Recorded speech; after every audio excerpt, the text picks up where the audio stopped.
medidas de asociación y medidas de riesgo. Nos encontramos en el nivel investigativo relacional, el mismo que plantea la relación entre dos variables analíticas. Y el objetivo que vamos a desarrollar hoy es el objetivo medir la fuerza de asociación previamente demostrada.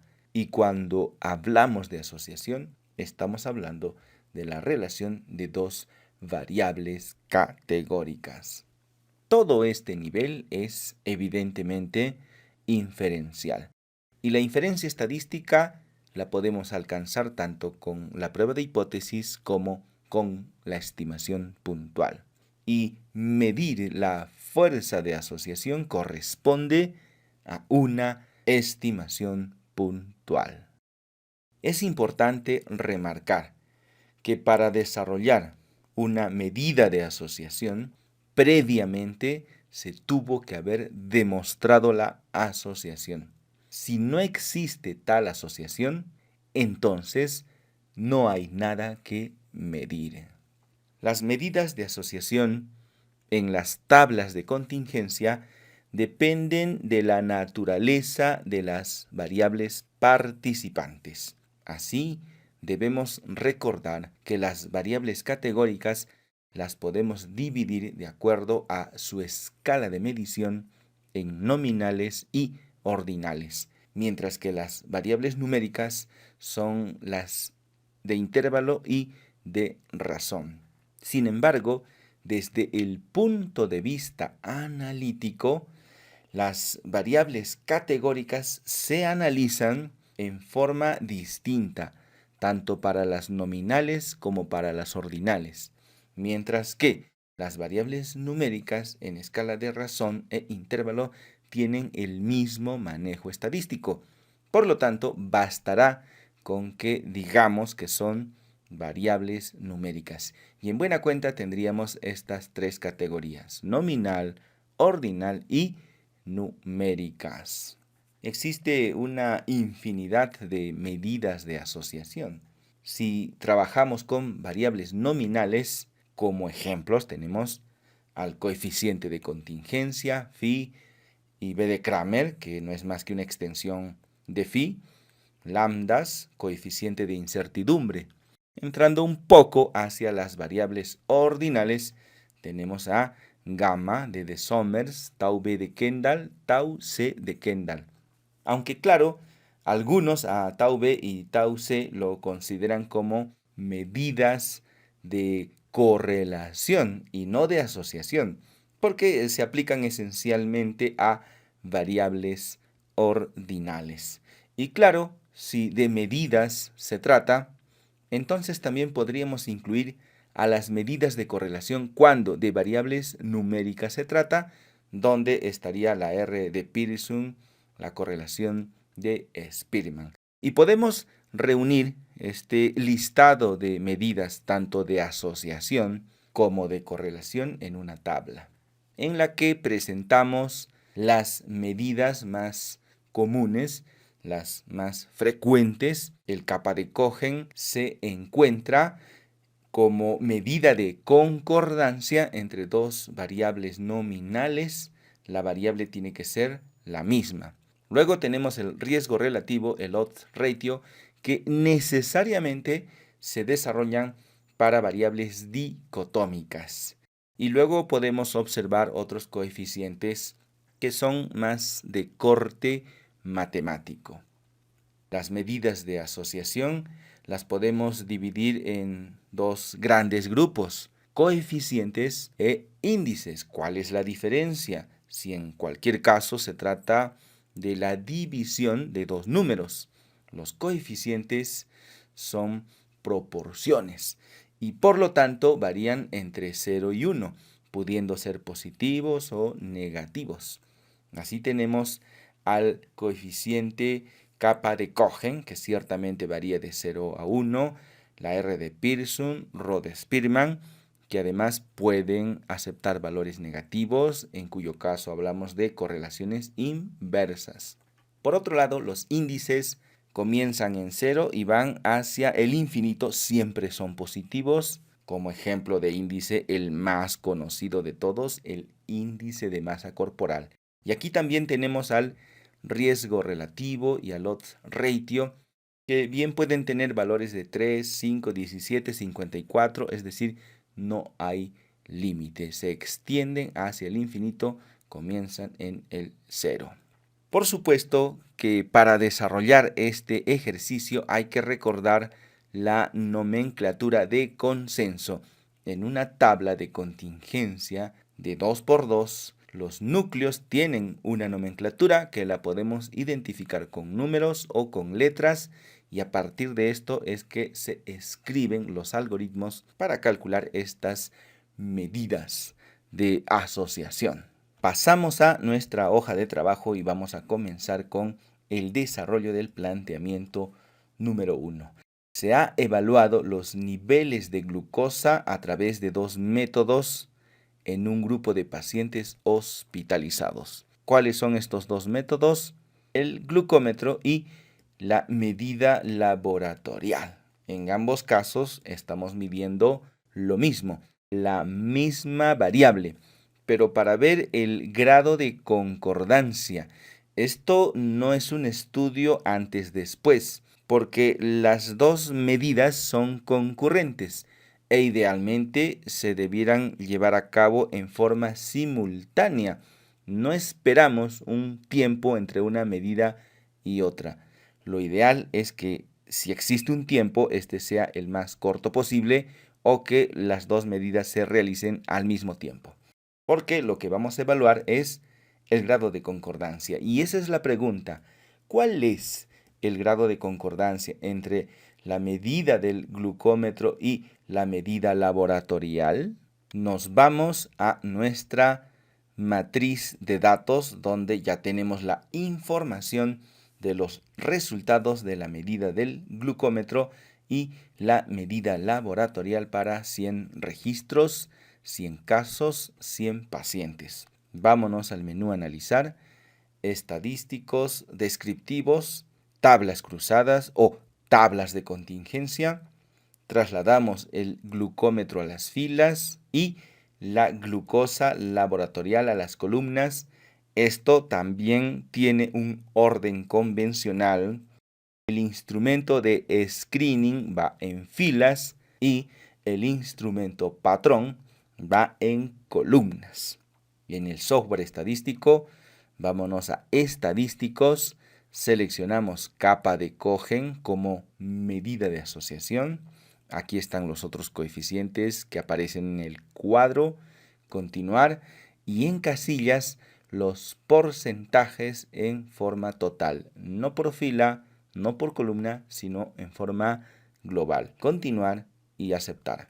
Ya tenemos la tabla, la vamos a llevar a nuestra hoja de trabajo, así que la copiamos y la pegamos en nuestra hoja de trabajo.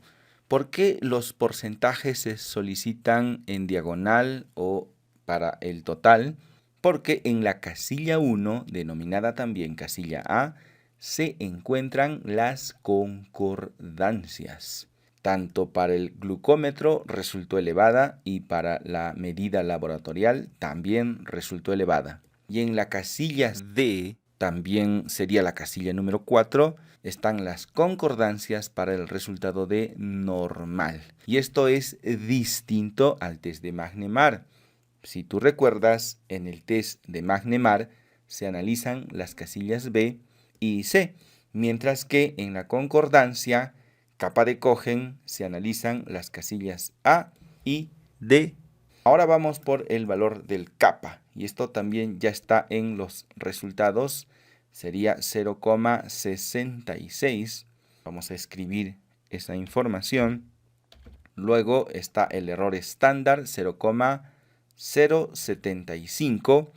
0,75. Vamos a utilizar 3 cifras decimales y nada más nos faltaría el intervalo de confianza para el kappa, porque toda estimación puntual se acompaña de su intervalo de confianza. Y bueno, como el software no lo ha calculado, lo vamos a hacer manualmente y aprovechamos para repasar este concepto.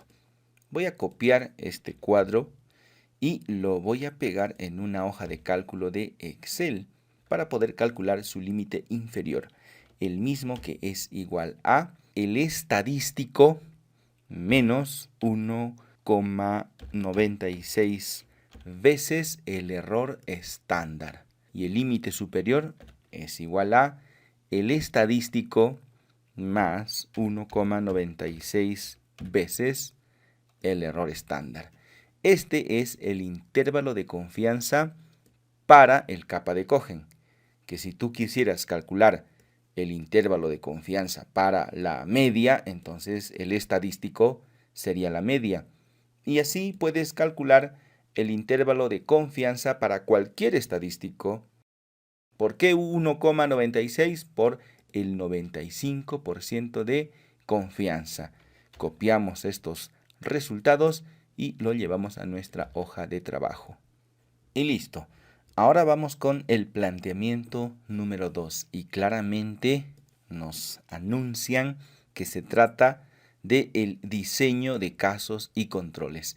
Incluso aquí en la tabla ya está identificado que los porcentajes los vamos a calcular hacia la parte de abajo en forma vertical o por columnas.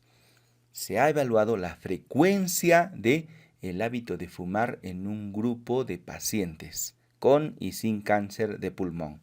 Entonces, el grupo de casos son los que tienen el cáncer, el grupo de los controles, los que no lo tienen, y en filas tenemos el hábito de fumar. Por convención, el grupo de riesgo sería los que fuman y el grupo sin riesgo sería los que no fuman. Este orden es importante para los cálculos que vamos a hacer. Y vamos a trabajar con la misma matriz de datos. Vamos a hacer algunas ediciones en vista de variables.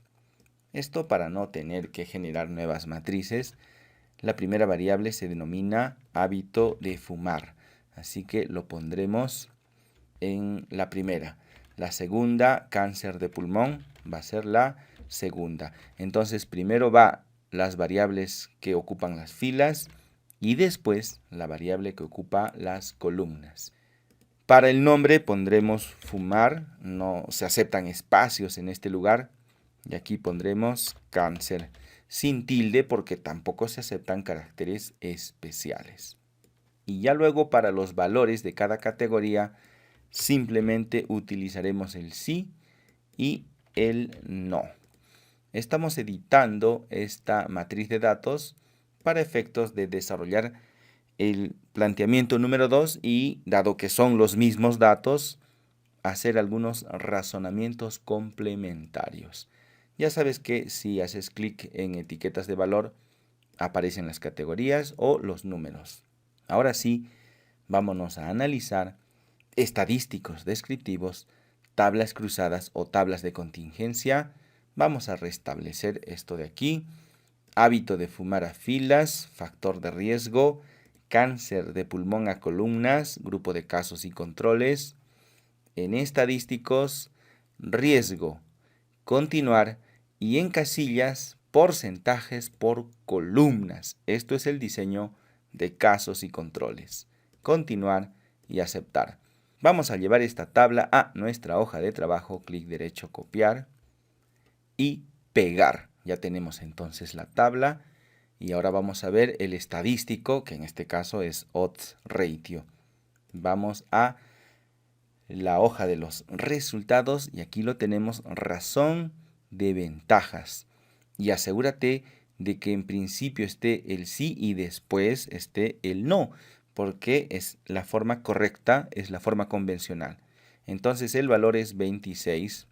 Vamos a copiar este dato. Y luego el intervalo de confianza que ya el software lo ha calculado. Nos llevamos estas dos casillas. Haremos doble clic para observar sus cifras decimales. ¿Y qué tal si trabajamos en este caso solamente con una cifra decimal para que no tengamos tanta complicación. Si te fijas, el odds ratio no ocupa necesariamente el valor central del intervalo de confianza, porque en este caso no hay un número que multiplicar por 1,96. Vamos con el tercer planteamiento y para ello se desarrolla un diseño de cohortes. Se ha evaluado la función pulmonar a un conjunto de personas expuestas al sílice para compararlos con un grupo de personas no expuestas. Entonces hay un grupo expuesto, un grupo no expuesto y vamos a ver cuántos se enferman en cada grupo, los porcentajes en filas. Pregunta, ¿cuán mayor es el riesgo de fibrosis pulmonar para las personas expuestas al sílice? Vamos a utilizar la misma matriz de datos, cambiando la nomenclatura. Primero, la variable de las filas en la matriz de datos, vista de variables, exposición al sílice. La segunda sería fibrosis pulmonar. Y para los nombres, aquí pondremos sílice y aquí fibrosis. Puedes utilizar cualquier palabra. Y en vista de datos ya tenemos la matriz para este ejercicio. Vámonos al menú Analizar, Estadísticos Descriptivos, Tablas Cruzadas o Tablas de Contingencia. Le damos en Restablecer. Primero las filas y después las columnas. En el diseño de cortes, primero los grupos expuesto y no expuesto. Y en columnas, la patología que estamos estudiando, la variable aleatoria en este caso. En estadísticos no existe el riesgo relativo, pero vamos a hacer clic aquí para obtenerlo de una manera indirecta. Vamos a continuar y aquí en casillas los porcentajes, pero por fila. Este es el diseño de cohortes. Continuar y aceptar. Vamos a copiar la tabla, clic derecho copiar, lo pegamos y ahora vemos que la incidencia en el grupo expuesto es del 88%, esto es 44/50. Y en el grupo no expuesto sería 22%, esto es 11/50. Y si tú divides 88 entre 22, el resultado es igual a 4. Y ese es el riesgo relativo. Vamos a buscar en la salida del software donde está y aquí lo tenemos. Para la cohorte sí, con fibrosis pulmonar. 4 es el riesgo relativo. Y el intervalo de confianza está al costado, también lo vamos a copiar. Límite inferior, límite superior. El valor del estadístico, en este caso del riesgo relativo, no necesariamente está en el centro de estos dos valores, porque su cálculo también se realiza de forma distinta a la forma clásica. Y ahora vamos a hacer un resumen de los cálculos que hemos ejecutado en este ejercicio. Analizar estadísticos descriptivos, tablas cruzadas o tablas de contingencia. En estadísticos, riesgo y kappa. Kappa es un coeficiente, riesgo es un índice. Continuar. Y en casillas no vamos a solicitar porcentaje, continuar y aceptar. Entonces, la forma de obtener los porcentajes dependen del estudio que estés realizando. Y el estadístico, el estimador de riesgo, dependerá del diseño que estemos ejecutando. Y este es el criterio número 5 para seleccionar un procedimiento estadístico. Recordamos, criterio número 1, nivel investigativo. Criterio número 2, objetivo estadístico. Criterio número 3, tipo de variable. Criterio número 4, tipo de estudio. Y criterio número 5, el diseño del estudio. Completa tu hoja de trabajo con todos los procedimientos que se vieron en esta presentación.